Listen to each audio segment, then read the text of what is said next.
Doctor صاحب سوال یہ پوچھا گیا ہے کہ ایک شخص کی سیلری ہر مہینے آتی ہے اور اس میں سے بچ بھی جاتی ہے تو اس کی وہ زکوٰۃ کیسے ادا کرے گا؟ سیلری ہو سکتا ہے کہ بینک کی صورت میں آ رہی ہے اس کے پاس یا تنخواہ کی صورت میں کسی بھی طرح آئے، لیکن ماہانہ اس کے پاس بچت ہوتی ہے تو وہ کیسے اس کی زکوٰۃ ادا کرے؟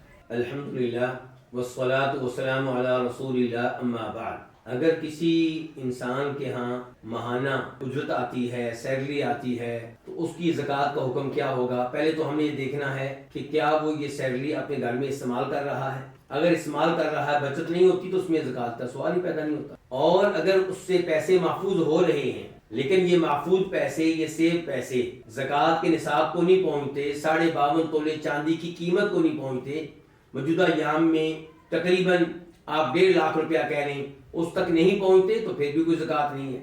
مثال کے طور پہ ایک آدمی سیلری لیتا ہے 2 لاکھ روپیہ اور شوال کے مہینے میں اس نے سیلری لی، 2 لاکھ روپیہ استعمال ہو گئی، کوئی زکوٰۃ نہیں ہے۔ ذی القعدہ کے مہینے میں 2 لاکھ روپیہ لیا اور 10,000 روپیہ بچت ہو گئی، کوئی اس میں زکوٰۃ نہیں ہے۔ ذی الحجہ کے مہینے میں 2 لاکھ پھر اس کو سیلری ملی اور اس کی بچت پھر 10,000 روپیہ تھی، اب کتنے ہو گئے؟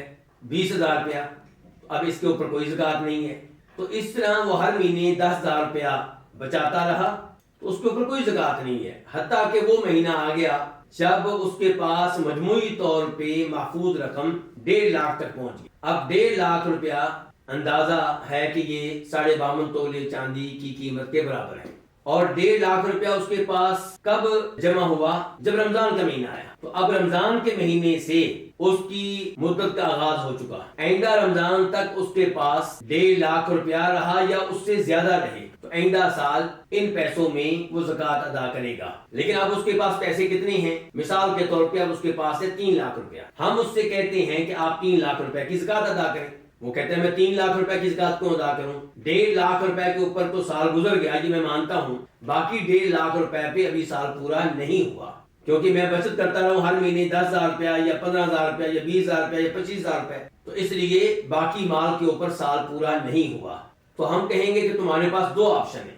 ایک آپشن یہ ہے کہ آپ 3 لاکھ روپے کی زکوٰۃ دے دیں اور اللہ تعالیٰ سے اجر و ثواب کی امید رکھیں، اور یہ معاملہ آپ کے لیے بھی آسان ہے اور اس میں فقیروں کا، مسکینوں کا بھی فائدہ ہے۔ اور دوسرا آپشن آپ کے لیے یہ ہے کہ آپ سارا ریکارڈ اپنے پاس رکھیں، آپ کو پتا ہونا چاہیے کہ کس مہینے میں آپ کے پاس کتنے پیسے آئے تھے۔ مثال کے طور پہ 1.5 لاکھ روپیہ تو آئندہ رمضان تک اس کو 1 سال پورا ہو گیا، اس کی زکوٰۃ آپ ابھی ادا کر دیں۔ اس کے بعد شوال آئے گا تو شوال میں 10,000 روپیہ مزید ایسا ہے جس کا سال پورا ہو جائے گا، اب آپ اس 10,000 روپے کی زکوٰۃ ادا کریں۔ ذی القعدہ میں مزید آپ کا 10,000 روپیہ جس کا سال پورا ہو جائے گا، آپ اس 10,000 روپے کی زکوٰۃ ادا کریں۔ اسی طرح ہر مہینے میں جتنے پیسے آپ کے پاس آئے تھے اور ان پیسوں کے اوپر سال پورا ہوا ہے، اس کی زکوٰۃ آپ ادا کریں۔ لیکن یہ ایک مشکل صورتحال ہوگی، اس میں آپ بھول بھی سکتے ہیں، آپ سے غلطی ہو سکتی ہے، اس لیے آپ کا فائدہ اسی میں ہے کہ آپ رمضان میں ہی 3 لاکھ روپے کی زکوٰۃ ادا کر دیں اور اللہ تعالیٰ سے اجر و ثواب کی امید رکھیں۔ اللہ تعالیٰ آپ کے مال میں بڑی برکتیں ڈالے گا انشاءاللہ۔